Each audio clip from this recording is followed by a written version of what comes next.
എന്താണ് ഈ conducting polymers? Conducting polymers എന്ന് വെച്ച് കഴിഞ്ഞാൽ പോളിമെറിക് മെറ്റീരിയൽസ് ആണ്, പക്ഷെ അവയ്ക്ക് ഇലക്ട്രിക്കൽ കണ്ടക്ടിവിറ്റി കാണും. Polymeric materials that exhibit electrical conductivity are called conducting polymers. അപ്പോൾ എന്താണ് conducting polymers? Electrical conductivity exhibit ചെയ്യുന്ന പോളിമെറിക് മെറ്റീരിയൽസ് ആണ് കണ്ടക്റ്റിംഗ് പോളിമേഴ്സ് എന്ന് പറയുന്നത്. ഈ കണ്ടക്റ്റിംഗ് പോളിമേഴ്സ് ഡെവലപ്പ് ചെയ്യുന്നതിന് മുമ്പ് പോളിമേഴ്സ് എന്തായിരുന്നു? പോളിമേഴ്സിനെ ഇൻസുലേറ്റേഴ്സ് ആയിട്ടാണ് കൺസിഡർ ചെയ്തിരുന്നത്. മാത്രമല്ല ഇൻസുലേറ്റിംഗ് മെറ്റീരിയൽ ആയിട്ട് ഒരുപാട് ഇൻഡസ്ട്രീസിൽ അവയ്ക്ക് വൈഡ് ആപ്ലിക്കേഷൻസും ഉണ്ടായിരുന്നു. അവരെ യൂസ് ചെയ്തിരുന്നതും ഇൻസുലേറ്റിംഗ് മെറ്റീരിയൽസ് ആയിട്ടാണ് യൂസ് ചെയ്തിരുന്നത്. എന്നാൽ കണ്ടക്റ്റിംഗ് പോളിമേഴ്സ് ആരാ കണ്ടെത്തിയത്? അലൻ മാക് ഡയാമിഡ്, അതുപോലെ അലൻ ഹീഗർ, ഹിഡേക്കി ഷിരക്കാവ 3 പേര് കൂടിയാണ് കണ്ടക്റ്റിംഗ് പോളിമേഴ്സ് കണ്ടെത്തിയത്. ആരൊക്കെയാണ്?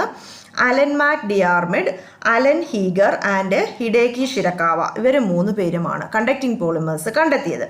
കണ്ടക്റ്റിംഗ് പോളിമേഴ്സ് അറിയപ്പെടുന്ന പേര് സിന്തറ്റിക് മെറ്റൽസ് എന്നാണ്. കണ്ടക്റ്റിംഗ് പോളിമേഴ്സിനെ വിളിക്കുന്ന പേരെന്താ? Synthetic metals. കാരണം എന്താണ്? അവയ്ക്ക് മെറ്റൽസിൻ്റെ ഇലക്ട്രിക്കൽ പ്രോപ്പർട്ടീസും ഉണ്ട്, അതുപോലെ പോളിമെറിക് പ്രോപ്പർട്ടീസും ഉണ്ട്. മെറ്റൽസിൻ്റെ ഇലക്ട്രിക്കൽ പ്രോപ്പർട്ടിയാണ് ഇലക്ട്രിക്കൽ കണ്ടക്ടിവിറ്റി. അതുകൊണ്ട് പോളിമെറിക് പ്രോപ്പർട്ടീസ് എന്ന് പറയുമ്പോൾ ഏതൊക്കെയാണ്? Light weight, plasticity, thermal and chemical resistivity. ഇതുകൊണ്ട് ഏതൊക്കെയാ? Light weight, plasticity, thermal and chemical റെസിസ്റ്റിവിറ്റിയും ഇവയ്ക്കുണ്ട്. ഈ കണ്ടക്റ്റിംഗ് പോളിമേഴ്സ് കണ്ടെത്തിയ Alan MacDiarmid, Alan Heeger, Hideki Shirakawa ഇവർക്ക് 3 പേർക്കും 2000 നോബൽ പ്രൈസ് കിട്ടി. എന്തിനാണ്? കെമിസ്ട്രിയിൽ 2000 നോബൽ പ്രൈസ് ഇവർക്ക് 3 പേർക്കുമാണ് കിട്ടിയത്. എന്തിനു വേണ്ടിയാണ് കിട്ടിയതെന്ന് ചോദിച്ചാൽ കണ്ടക്റ്റീവ് പോളിമേഴ്സിൻ്റെ പുറത്തുള്ള അവരുടെ വർക്കിനാണ് അവർക്ക് നോബൽ പ്രൈസ് കിട്ടിയത്. സോ 2000 നോബൽ പ്രൈസ് കിട്ടിയത് കണ്ടക്റ്റീവ് പോളിമേഴ്സിൻ്റെ പുറത്തുള്ള അവരുടെ വർക്കിനാണ്. ആരുടെയൊക്കെ? Allen MacDiarmid, Alan Heeger and Hideki Shirakawa ഇവർക്ക് 3 പേർക്കുമാണ് 2000 നോബൽ പ്രൈസ് കിട്ടിയത്. കണ്ടക്റ്റിംഗ് പോളിമേഴ്സിലുള്ള വർക്കിനാണ് കിട്ടിയത്. അടുത്ത നമ്മൾ നോക്കുന്നത് ഡോപ്പിംഗ് ഇൻ കണ്ടക്റ്റിംഗ് പോളിമേഴ്സ് ആണ്. എന്താണ് ഈ ഡോപ്പിംഗ് എന്ന് പറയുന്നത്? നമ്മൾ പോളിമേഴ്സിലേക്ക് ഇമ്പ്യൂരിറ്റീസോ അല്ലെങ്കിൽ അഡീഷണൽ കെമിക്കൽസോ ഇൻട്രൊഡ്യൂസ് ചെയ്യുന്ന പ്രോസസ്സാണ് ഡോപ്പിംഗ് എന്ന് പറയുന്നത്. പോളിമേഴ്സിലേക്ക് ഇമ്പ്യൂരിറ്റീസോ അഡീഷണൽ കെമിക്കൽസോ ഇൻട്രൊഡ്യൂസ് ചെയ്യുന്ന പ്രോസസ്സാണ് ഡോപ്പിംഗ് എന്ന് പറയുന്നത്. ഇങ്ങനെ ഇൻട്രൊഡ്യൂസ് ചെയ്യുന്ന ഇമ്പ്യൂരിറ്റീസിനെയോ അഡീഷണൽ കെമിക്കൽസിനെയോ വിളിക്കുന്ന പേരാണ് ഡോപ്പൻ്റ് എന്ന്. ആഡ് ചെയ്യുന്ന അല്ലെ ഇൻട്രൊഡ്യൂസ് ചെയ്യുന്ന ഇമ്പ്യൂരിറ്റീസിനെയോ അഡീഷണൽ കെമിക്കൽസിനെയോ വിളിക്കുന്ന പേരാണ് ഡോപ്പൻ്റ്. എന്തിനാണ് ഡോപ്പിംഗ് ചെയ്യുന്നത്? ഒരു പോളിമറിൻ്റെ ഇലക്ട്രിക്കൽ പ്രോപ്പർട്ടീസോ ഒപ്റ്റിക്കൽ പ്രോപ്പർട്ടീസോ ഫിസിക്കൽ പ്രോപ്പർട്ടീസോ വേരി ചെയ്യാൻ വേണ്ടിയാണ് നമ്മൾ ഡോപ്പിംഗ് ചെയ്യുന്നത്. ഒരു പോളിമറിൻ്റെ ഇലക്ട്രിക്കൽ പ്രോപ്പർട്ടീസോ ഒപ്റ്റിക്കൽ പ്രോപ്പർട്ടീസോ ഫിസിക്കൽ പ്രോപ്പർട്ടീസോ വേരി ചെയ്യാൻ വേണ്ടിയാണ് ഡോപ്പിംഗ് ചെയ്യുന്നത്. പ്രത്യേകമായിട്ടും ഇലക്ട്രിക്കൽ കണ്ടക്ടിവിറ്റി എൻഹാൻസ് ചെയ്യാനാണ് ഡോപ്പിംഗ് ചെയ്യുന്നത്. ഇലക്ട്രിക്കൽ കണ്ടക്ടിവിറ്റി എൻഹാൻസ് ചെയ്യാൻ വേണ്ടിയാണ് നമ്മൾ ഈ ഇമ്പ്യൂരിറ്റീസോ അഡീഷണൽ കെമിക്കൽസോ ഒക്കെ അതിനകത്തേക്ക് ഇൻട്രൊഡ്യൂസ് ചെയ്യുന്നത്. ഇങ്ങനെ ഇൻട്രൊഡ്യൂസ് ചെയ്യുന്ന പ്രോസസ്സാണ് ഡോപ്പിംഗ്. ഇൻട്രൊഡ്യൂസ് ചെയ്യുന്ന സാധനങ്ങളാണ് ഡോപ്പൻ്റ് എന്ന് വിളിക്കുന്നത്. ഇങ്ങനെ ഡോപ്പിംഗ് ചെയ്യുന്നതിലൂടെ ഇൻസുലേറ്റിംഗ് അല്ലെങ്കിൽ സെമി കണ്ടക്റ്റിംഗ് പോളിമേഴ്സിനെ എന്തായിട്ട് മാറ്റുന്നു? കണ്ടക്റ്റിംഗ് പോളിമേഴ്സ് ആക്കി മാറ്റുന്നു. അപ്പം ഡോപ്പിംഗ് ചെയ്ത് കഴിയുമ്പോഴത്തേക്കും ഇൻസുലേറ്റിംഗ് അല്ലെങ്കിൽ സെമി കണ്ടക്റ്റിംഗ് പോളിമേഴ്സ് എന്തായിട്ട് മാറും? കണ്ടക്റ്റിംഗ് പോളിമേഴ്സ് ആയിട്ട് മാറും. കണ്ടക്റ്റിംഗ് പോളിമേഴ്സിന് ഇലക്ട്രിസിറ്റി കണ്ടക്ട് ചെയ്യാൻ സാധിക്കും. അങ്ങനെ നമുക്ക് ഒരുപാട് ഇലക്ട്രോണിക് ആപ്ലിക്കേഷൻസിൽ അവയെ യൂസ് ചെയ്യാൻ സാധിക്കും. ഇനി നമുക്ക് ഡോപ്പിംഗ് മെക്കാനിസം നോക്കാം.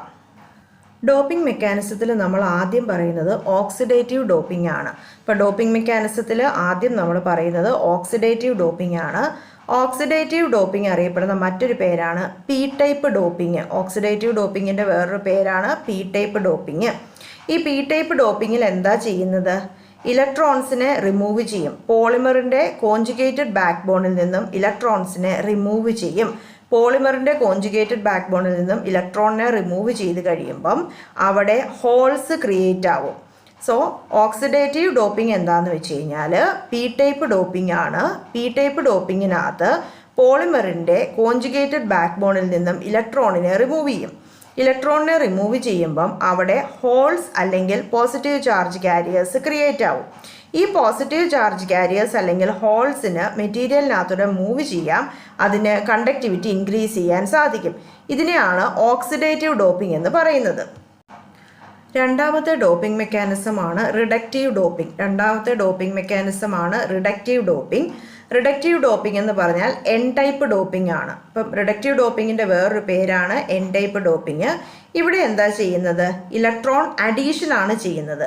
റിഡക്റ്റീവ് ഡോപ്പിംഗ് അഥവാ എൻ ടൈപ്പ് ഡോപ്പിങ്ങിൽ ഇലക്ട്രോൺ അഡീഷൻ ആണ് ചെയ്യുന്നത്. അതായത് ഇലക്ട്രോൺസിനെ ആഡ് ചെയ്യും, അഡീഷണൽ ഇലക്ട്രോൺസിനെ ആഡ് ചെയ്യും. അങ്ങനെ ആഡ് ചെയ്യുമ്പം എക്സ്ട്രാ നെഗറ്റീവ് ചാർജ് കാരിയേഴ്സ് അഥവാ ഇലക്ട്രോൺസ് ആണ് ഉണ്ടാവുന്നത്. ഇവയ്ക്ക് മെറ്റീരിയലിനകത്തൂടെ മൂവ് ചെയ്യാനും കണ്ടക്ട് ചെയ്യാനും സാധിക്കും. സോ ആദ്യം പറഞ്ഞത് ഓക്സിഡേറ്റീവ് ഡോപ്പിംഗ്, അത് പി ടൈപ്പ് ഡോപ്പിംഗ് ആണ്. അവിടെ ഇലക്ട്രോൺസ് റിമൂവ് ചെയ്യും, പോസിറ്റീവ് ചാർജ് കാരിയേഴ്സ് ആണ് ക്രിയേറ്റ് ചെയ്യുന്നത്. അവയ്ക്ക് മെറ്റീരിയലിനകത്തൂടെ മൂവ് ചെയ്യുകയും കണ്ടക്ട് ചെയ്യുകയും ചെയ്യാം. രണ്ടാമത് പറഞ്ഞത് റിഡക്റ്റീവ് ഡോപ്പിംഗ് ആണ്, അതായത് എൻ ടൈപ്പ് ഡോപ്പിംഗ്. ഇവിടെ ഇലക്ട്രോൺസ് ആഡ് ചെയ്യും. അപ്പോൾ എന്താണ്? എക്സ്ട്രാ നെഗറ്റീവ് ചാർജ് കാരിയേഴ്സ് ആണ് വരുന്നത്. അവയ്ക്കും മെറ്റീരിയലിനകത്തൂടെ മൂവ് ചെയ്യുകയും കണ്ടക്ട് ചെയ്യുകയും ചെയ്യാൻ സാധിക്കും. സോ കണ്ടക്ടിവിറ്റി ഇൻക്രീസ് ചെയ്യും. ഇനി നമുക്ക് ഡോപ്പൻസ് ഏതൊക്കെയാണെന്ന് നോക്കാം. ഓക്സിഡേറ്റീവ് ഡോപ്പിംഗ് അഥവാ പി ടൈപ്പ് ഡോപ്പിങ്ങിനകത്ത് ആഡ് ചെയ്യുന്ന ഡോപ്പൻസ് എന്ന് പറഞ്ഞാൽ ഹാലജൻസ് എന്ന് പറയുമ്പം ഒന്നെങ്കിൽ അയഡിൻ അല്ലെങ്കിൽ ബ്രോമിൻ. അയഡിനോ ബ്രോമിനോ നമുക്ക് പോസിറ്റീവ് ചാർജ് ക്രിയേറ്റ് ചെയ്യാൻ വേണ്ടിയിട്ട് ആഡ് ചെയ്യാൻ സാധിക്കും. ഹാലജൻസ് ആയ അയഡിൻ അല്ലെങ്കിൽ ബ്രോമിൻ. ഇനി പോളിയാനലിൻ പോലെയുള്ള പോളിമേഴ്സ് ആണെങ്കിൽ നമുക്ക് ഏതെങ്കിലും പ്രോട്ടോണിക് ആസിഡ്സ് ആഡ് ചെയ്യാം. പ്രോട്ടോണിക് ആസിഡ് എന്ന് പറയുമ്പം സൾഫ്യൂരിക് ആസിഡ് ആവാം, ഹൈഡ്രോക്ലോറിക് ആസിഡ് ആവാം, അല്ലെങ്കിൽ ഫോസ്ഫോറിക് ആസിഡ് ആവാം. എന്തിനാണ്? പോളിയാനലിൻ പോലെയുള്ള പോളിമേഴ്സിൻ്റെ കണ്ടക്ടിവിറ്റി ഇംപ്രൂവ് ചെയ്യാൻ പ്രോട്ടോണിക് ആസിഡ്സ് ആയ സൾഫ്യൂരിക് ആസിഡ്, ഹൈഡ്രോക്ലോറിക് ആസിഡ് അല്ലെങ്കിൽ ഫോസ്ഫോറിക് ആസിഡ് ആഡ് ചെയ്യാം. ഇനി ഇതുമല്ലെങ്കിൽ ഓർഗാനിക് ഡോപ്പൻറ്റിന് എക്സാമ്പിളാണ് TCNQ എന്ന് വെച്ചാൽ ടെട്രാസയനോ ക്വിനോഡി ആണ് TCNQ. ഈ TCNQ പോലെയുള്ള ഓർഗാനിക് ഡോപ്പൻസും ആഡ് ചെയ്യാം. സോ പി ടൈപ്പ് ഡോപ്പിങ്ങിനകത്ത് ആഡ് ചെയ്യുന്ന ഡോപ്പൻസ് ഏതൊക്കെയാണ്? ഹാലജൻസ് ആയ അയഡിൻ അല്ലെങ്കിൽ ബ്രോമിൻ, പ്രോട്ടോണിക് ആസിഡ്സ് ആയ സൾഫ്യൂരിക് ആസിഡ് അല്ലെങ്കിൽ ഹൈഡ്രോക്ലോറിക് ആസിഡ് അല്ലെങ്കിൽ ഫോസ്ഫോറിക് ആസിഡ്. ഏതിനാണ് ഇത് ആഡ് ചെയ്യുന്നത്? പോളിയാനലിന്. ഇല്ലെങ്കിൽ ഓർഗാനിക് ഡോപ്പൻസിൽ പെടുന്നതാണ് TCNQ, ടെട്രാസയനോ ക്വിനോഡി മീഥേൻ. ഇത് നമുക്ക് ആഡ് ചെയ്യാം. അടുത്തത് എൻ ടൈപ്പ് ഡോപ്പിംഗ് അഥവാ റിഡക്റ്റീവ് ഡോപ്പിംഗ്. എൻ ടൈപ്പ് ഡോപ്പിങ്ങിന് വേണ്ടിയിട്ട് നമുക്ക് ആൽക്കലി മെറ്റൽസ് ആണ് നമ്മൾ ആഡ് ചെയ്യുന്നത്. എൻ ടൈപ്പ് ഡോപ്പിങ്ങിന് വേണ്ടി ആൽക്കലി മെറ്റൽസ് ആയ സോഡിയം, ലിത്തിയം അല്ലെങ്കിൽ പൊട്ടാസ്യം ഇതിലേതെങ്കിലും നമുക്ക് ആഡ് ചെയ്യാൻ സാധിക്കും.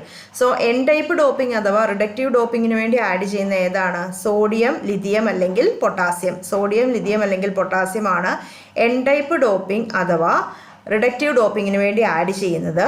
അവരെ ഇലക്ട്രോൺ ഡോണേഴ്സ് എന്നാണ് വിളിക്കുന്നത്. ഡോപ്പിംഗ് ചെയ്യുന്നതുകൊണ്ട് പോളിമേഴ്സിൽ ഉണ്ടാകുന്ന ഡിഫറൻസസ് ആണ് നമ്മൾ പറയുന്നത്, അതായത് effects of doping.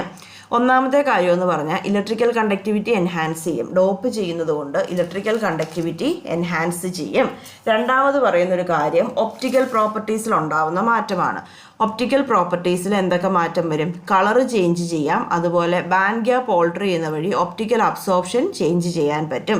So optical പ്രോപ്പർട്ടീസിൽ ഉണ്ടാകുന്ന മാറ്റം എന്താണ്? കളർ ചേഞ്ച് ചെയ്യാൻ പറ്റും. ബാൻഡ് ഗ്യാപ്പ് ഓൾട്ടർ ചെയ്യുന്നത് വഴി ഒപ്റ്റിക്കൽ അബ്സോർപ്ഷനിൽ മാറ്റം ഉണ്ടാവും.